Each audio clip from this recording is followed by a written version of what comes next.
Hello guys, ako po si Hieronymus Art, also known as Jerome Barredo po. Can you tell us po, paano niyo po naisip gumawa ng artwork?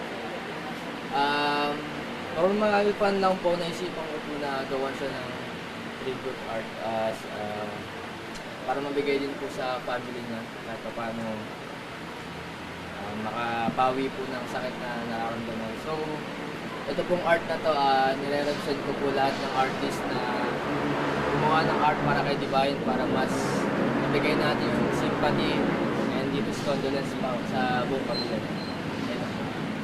Were you always a fan, sir? Yes po. Parang may SpongeBob pa dyan, sir. Maraming nakakaalam. Favorite ni Divine yung cartoon na SpongeBob kaya in-include natin sa drawing na to yung cartoon na favorite. Siguro, sir, final message na lang po. Yung message, wala, sa fan. And deserve ni Divine to, deserve ni Divine ng sympathy natin. RIP. Ay, alam ko sir, parang pati for Rene, gumawa kayo Opo.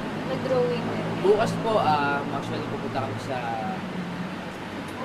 lugar nila sa Agusan para bigay din po yung artwork na para sa kanila. So, talagang basketball fan.